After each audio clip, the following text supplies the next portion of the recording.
Na mansão da colina moravam duas bruxas. Estamos no final da década de 1980, o crepúsculo de uma era de beleza e vigor. O menino se muda para a cidade. Por pouco não sente falta de duas bruxas que vivem nos tempos modernos. O menino leva uma vida completamente normal. Ela comporta com orgulho galante. A menina vive uma vida sonolenta e escondida. Cada um percorre um caminho estrelado. Nunca se esperaria que seus caminhos se cruzassem. A história de como essas três pessoas, dispares, se uniram será contada em breve. Mahou Tsukai no Yoro, você conhece? Provavelmente não, mas é, na minha opinião, a obra mais importante feita por Kinoko Naso, o autor de Fate e outros derivados. Mahou Tsukai no Yome acontece no Nasoverse, obra que comporta Fate e seus spin-offs, Tsuki-hime, Kara no Kyokai e outros derivados. É propriedade da empresa Type Moon e é uma das obras mais fantásticas que eu estou conhecendo.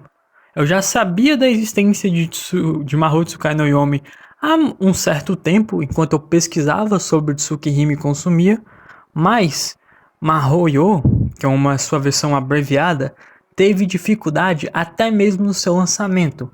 Se eu não me engano, sendo anunciado lá para 2010, mas tendo adiamento e outro adiamento, e só sendo lançado lá em 2012 no Japão, onde ficou oculta e, como muitas outras obras bem interessantes da Type Moon, nunca viu a luz do dia aqui no ocidente, sendo traga muito tempo depois em sua versão traduzida e com dublagem para o Nintendo Switch. E é justamente graças a essa versão que eu achei em gameplay do YouTube que eu estou acompanhando essa história, que é uma história muito importante para o Nasoverso. Teoricamente falando, é de Mahou-yo que os maiores pontos do Nasoverso são feitos. Ela é a obra principal. Ela é chamada de prequel de Tsukihime, pois conta o início de Aoko Aozaki, uma personagem extremamente importante para o universo que o Naso criou e principalmente para Tsukihime, aonde ela aparece em seu prólogo como um personagem muito importante e é uma das cartazes para um final extremamente bonito em sua versão de mangá e provavelmente sua versão de visual novel também. Eu não me lembro se na versão da visual novel original ela aparece em algum final. Mas, bem, sobre o que seria Mahou-yo.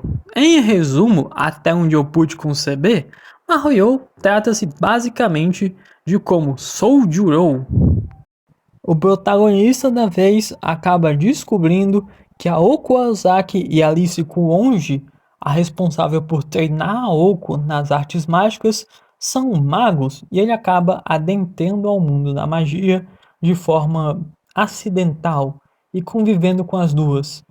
Essa proposta parece originalmente simples, mas como toda boa história do Naso, é da forma que os personagens vão se desenvolvendo com alguns eventos interpessoais e eles mesmos, suas concepções de mundo, suas visões, suas ideologias, é esse confronto interpessoal que gera o brilho da narrativa, junto ao elemento místico, que dá um tom mais agridoce e que chama a atenção.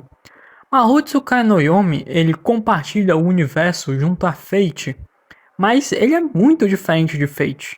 Ele tem a essência de Tsukihime, ele tem aquele mistério filosófico lá de Kara no Kyokai, só que aqui ele traz uma forte polidez desses aspectos e perde muitos erros do Naso, sendo talvez a experiência de escrita mais polida e mais charmosa atualmente do Naso que a gente tem acesso, pelo menos que eu sei que exista e que seja possível consumir.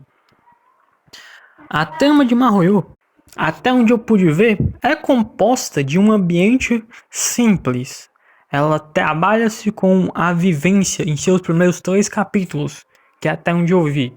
Mas isso não é demérito. Esses 3 capítulos de introdução, Slice of Life, são bem divertidos e bem agridoce. É uma boa introdução ao universo e tenho certeza que quando o tom místico chegar, principalmente pelo Soujiro, ele é um personagem que traz questionamentos internos muito bons de ler.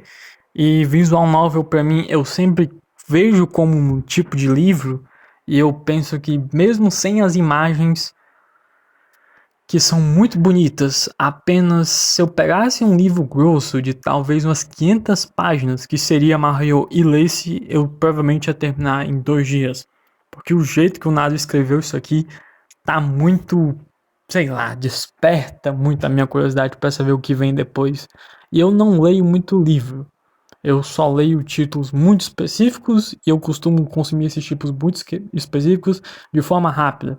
Ou se eu chego a uma parte que eu acho chatinha, eu pauso por uma semana até que eu veja de novo para recuperar o ânimo. Eu sou assim. É difícil encontrar alguma coisa que tenha momentos que me deixem 100% com estamina para prosseguir até o final de forma incansável. Mas até agora Mario parece que é um desses casos raros na linha. E bota caso raro nisso. Mario teve certos problemas para ser trago lá para o Japão. Ele foi anunciado, se eu não me engano, em 2009 ou 2010. E ele ficou pausado até 2012, onde finalmente saiu. Sem uma versão com atuação de voz. Mas a gente recebeu lá em 2020 e pouco para o Nintendo Switch. E melhor ainda, essa versão que veio com vozes, ela ainda foi traduzida por Ocidente, se eu não me engano, um mês depois do seu lançamento. O que para obras da Type Moon é um caso muito raro. Dificilmente elas saem lá do Japão e vêm pra gente de forma oficial. Então eu peço que se alguém tiver curiosidade de jogar e puder comprar Mario, vai sair algo bem caro. Fique avisado que a Type Moon é muito mercenária, principalmente por ser uma empresa que está trabalhando com licenciatura da Nintendo. É um investimento para que a Type Moon saiba que pode investir aqui no Ocidente. E Mario também é um caso raro de estética escrita do Naso. O Naso é o primeiro autor que eu acho que consegue se dividir em vários gêneros. Ele é muito bom no mistério, Kara no Kyokai tá aí para provar isso. É uma obra que tem tons de mistério e pela estética da direção da Ufotable, que ajuda bastante. Mas mesmo assim, o trabalho original é muito interessante de se acompanhar. É o Nado se focando totalmente em um gênero nos 3 a 4 primeiros filmes. O quinto também conta. Os 5 primeiros filmes de Kara no Kyokai, eles têm um grande foco e trabalham um mistério realmente bem intrigante e gostoso com os elementos do sobrenatural mágico do Nasoverso. Você tem Tsukihime, uma visual novel muito introspectiva e que debate tons de filosofia de forma que vai ficar na sua cabeça por muito, muito tempo e que merece totalmente ser lembrada e ser tratada com carinho, o que é muito raro, obras que merecem tal tom afetivo. E você tem Mahoyo, que é juntado deste universo, desse estilo amplo de escrita do Naso, desse mistério com introspecção e naturalidade que é charmosa. Nada contra a Fate e a vida épica de Emiya Shirou, mas a franquia Fate, graças a Fate Go, foi indo para um tom mais épico e saindo das abordagens originais do Naso, saindo daquela tonalidade que ele tinha.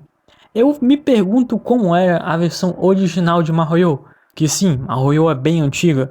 Ela é teoricamente a primeira obra narrativa feita por Kinoko Naso e não era uma visual novel como muita gente disse. Existem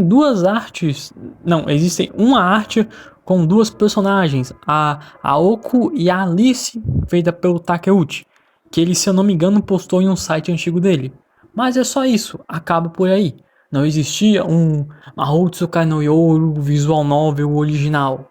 Não, era só uma ideia de texto e um trabalho escrito que o Naso tinha feito originalmente e que o Takeuchi ilustrou. E acaba por aí. Mahoyo foi revitalizado muito tempo depois, para a versão cinematográfica de visual novel gostosinha que se tem para ler atualmente.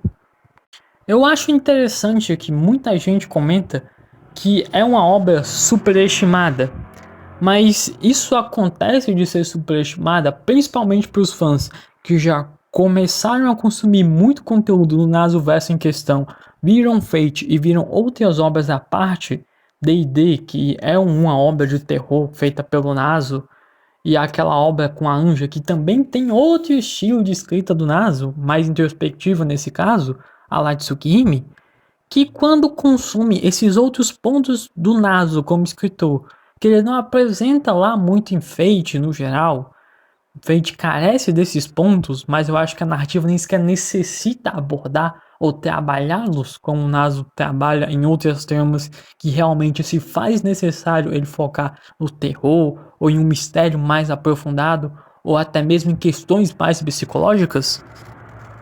Mas Hallyu tá aí pra ser uma prova desse outro gostinho que a gente não tem. É tão superestimado, na minha teoria, por ser algo novo e por ser parte de um conteúdo que já é muito limitado pra gente no Ocidente, e no Japão é mais limitado ainda, pois Fate é produzido em massa, principalmente com Fate Go, que tem muitos filmes para provar que é bastante popular. Então, tá aí.